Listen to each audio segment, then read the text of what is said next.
Talent तो सवाल है, बिहेवियर से कुछ अभी हम नहीं, ये पहला नंबर आप यहाँ से निकलिए, सवाल जो होगा ना सवाल हम लोग अभी हम लोग पढ़ चुके हैं। अब हमको प्रैक्टिकल देखना है, सिर्फ जो सिलेबस में है। क्या आप नहीं चाहते हम लोग थ्योरेटिकल के साथ? मैंने अभी वीडियो में देखा तो ये है हमारे कॉलेज के प्रिंसिपल सर, जो हमें इस बात के लिए एक तरह से धमकी दे रहे हैं, या धमकी तो इसे नहीं कहेंगे, एक तरह से चेतावनी दे रहे हैं कि देखो अगर ऐसा किया तो हम तुम्हें सर्टिफिकेट नहीं देंगे वगैरह वगैरह करके कुछ। ये इसलिए हो रहा है ना क्योंकि हम लोग अपने हक की लड़ाई लड़ना चाहते हैं, इसलिए गलती है हमारी, लेकिन एजुकेशन लेने में हमारी कोई गलती नहीं है। इस मुद्दा को मैं इसलिए उठाना चाह रहा हूँ क्योंकि आज हम लोगों ने मीटिंग किया कॉलेज में, तो बात हो रही थी कि जो हम लोग का एजुकेशनल टूर होता है, देखना होता है डैम वगैरह, जैसे कि मैं डिप्लोमा कर रहा हूँ सिविल इंजीनियरिंग से, तो यहाँ पे एक चीज़ है कि एजुकेशनल टूर के लिए तो पैसे आते होंगे ना कॉलेज के फंड्स में, या नहीं भी आते होंगे तो हम लोग जो डेवलपमेंट चार्ज देते हैं उसका तो कोई जिम्मेवारी होगा ना, कहीं से तो उस चीज़ को हमारे पास लाना होगा।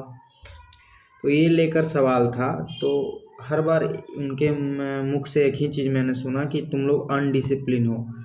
अब मेरे पास वो वीडियो नहीं है जिसमें हम लोगों ने कुछ सवाल किए थे, बट ये जो वीडियो है इसलिए उन्होंने निकल के हम लोगों को डांट रहे हैं इस वीडियो में, क्योंकि हमने वहाँ पे थोड़ा शोरगुल किया। क्योंकि अब जब हमें जाना है, कल जाना था, आज हमारा कैंसिल हो गया, और इसी सेमेस्टर में हम लोग का था कि यहाँ तक ये घूम लेना है, लेकिन अब उसको टाल के अगले सेमेस्टर में, वो भी नहीं कंफर्म नहीं है क्या होगा। तो हाई लेवल का करप्शन है, जहाँ तक मुझे लगता है ये करप्शन का मामला है, क्योंकि और सभी कामों के लिए पैसे होते हैं लेकिन एजुकेशन के लिए पैसे नहीं होते हैं। आपको एजुकेशनल टूर के लिए विद्यार्थियों के पास, ये अगर मेरे पास वो होता तो मैंने अभी नहीं लिया है, तो मैं आप सबको दिखाता कि विद्यार्थियों के पढ़ाई के लिए आपके पास फंड्स नहीं होते हैं, लेकिन कोई भी फंक्शन इवेंट्स होते हैं वो भी ठीक से कॉलेज में नहीं होता है, उसको भी अरेंज करने के लिए आपके पास पैसे ठीक से नहीं आते हैं, तो पैसा जा कहाँ रहा है। और इस मामले में ना कोई टीचर ढंग से बात कर पा रहे हैं उनसे, और ना वो हम लोगों से मिलना चाहते हैं। और ये मामला गंभीर इतना नहीं है, लेकिन अगर ये हमारी बात नहीं सुनी गई तो इस मामले को हम गंभीर बनाएंगे। ये बात बिल्कुल छोटी थी, उन्होंने खींचकर लंबा किया। अगर हम लोग को एजुकेशन टूर पे नहीं ले जाना था तो ग्रुप में मैसेज क्यों आया? सिंपल सा बात यहाँ ये हो जाता है। तो हम इस वीडियो के माध्यम से ये समझाना चाहते हैं कि ये मेरे कॉलेज की बात नहीं है, ये पूरे बिहार की बात है, ये पूरे एक तरह से देश ही करप्ट है, देश में एक एक सिस्टम करप्ट है।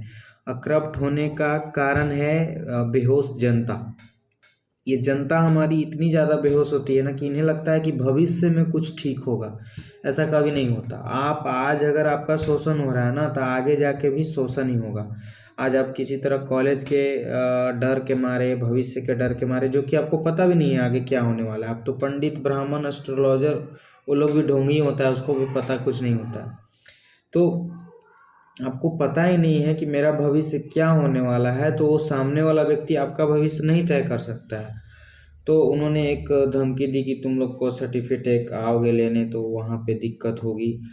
तो मुझे नहीं लगता है कि मेरे जीवन में कुछ दिक्कत होगी, मेरे एकेडमिक पे कुछ प्रेशर पड़ सकता है, वो मुझ पे, मेरे अंदर वो प्रेशर नहीं पड़ने वाला है। बाकी जो विद्यार्थी उन पे शायद पड़े, मेरे अंदर नहीं पड़ने वाला है। गीता पढ़ने वाले पे ये प्रेशर नहीं पड़ता है, लेकिन जो गलत हो रहा है वो गलत है, सिंपल सा बात है। और मैं वहाँ इसलिए नहीं खड़ा था कि मैं जनता का लीडर बनने के लिए, ऐसा कुछ नहीं था। मैं वहाँ खड़ा इसलिए था कि ये गलत है। मैं जान रहा हूँ कि मैं जिन मामलों के लिए बोलता हूँ, क्लाइमेट चेंज वगैरह जो भी चीज़ें बोलता हूँ, भ्रष्टाचार, नारी शक्ति, इस सब के विरुद्ध में वो लोग हैं, जो भी मेरे फ्रेंड्स हैं वो कुछ हैं जो साथ हैं, लेकिन बाकी विरोध में ही खड़े रहेंगे। लेकिन फिर भी मैं उनके साथ इसलिए खड़ा हूँ क्योंकि वहाँ गलत है, सामने वाला व्यक्ति गलत है। और बात बिल्कुल ही सिंपल है कि मामला करप्शन का है। हमने डिप्लॉयमेंट चार्ज की बात की कि भाई हमें डिप्लॉयमेंट के लिए भी तो दो, जो भी चीज़ें हैं उनका थोड़ा जायज़ा हमें दीजिए। तो उन्होंने बात को घुमाया। सबसे पहले एचओडी सर आए, उन्होंने बोला फंड्स नहीं है। जब हमने सवाल किया कि फंड्स नहीं हैं तो बताइए कि हम जो डिप्लॉयमेंट चार्ज देते हैं उसका क्या हुआ। तो उन्होंने बोला कि फंड्स हैं, हमें गाइड चाहिए जो ले जाए आपको, आपका पेरेंट्स।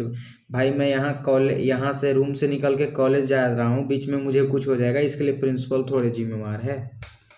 इसके लिए तो कुछ हो सकता है, रेंडमली मेरे साथ कुछ भी हो गया तो उसके लिए तो नेचर है, हो गया भाई तो हो गया, उसके लिए तो प्रिंसिपल जिम्मेवारी नहीं लेते हैं ना। तो वो बातों को केवल घुमा रहे हैं। अच्छे ढंग से हमें सवाल भी नहीं करने दिया गया। और ठीक है, देखते हैं आगे क्या होता है। हम इस मुद्दे को इसलिए नहीं उठा रहे हैं कि हमें कोई वैसा विद्रोह जैसा करना है। इस मुद्दे को बस इस तल पे उठा रहा हूँ कि एक पॉलिटेक्निक कॉलेज का हाल नहीं है, ये मैं गया की बात कर रहा हूँ, ये गया का हाल है। तो बाकी सब का मुझे पता नहीं, लेकिन ऑल आर करप्टेड। पूरा सिस्टम ही करप्शन का है। इन सबों के पास ना इंस्ट्रूमेंट बढ़िया होते हैं, ना इक्विपमेंट इनके पास लैब का होता है। ये बस बैठ के खाने वाले लोग हैं और ये अपने आप को शिक्षित बताते हैं। तो मुझे नहीं पता आप लोग को क्या मैसेज जा रहा होगा, लेकिन एक बात अब मैं साफ कर देना चाहता हूँ कि जो गलत है वो गलत है, और गलत को गलत बोलना और सही को सही बोलना मैंने कबीर साहब से सीखा है, अपने गुरु आचार्य प्रशांत सर से सीखा है, भगत सिंह से सीखा है, विवेकानंद से सीखा है कि सवाल करो, सुभाष चंद्र बोस से सीखा है। सीखना पड़ता है। धन्यवाद आप सब।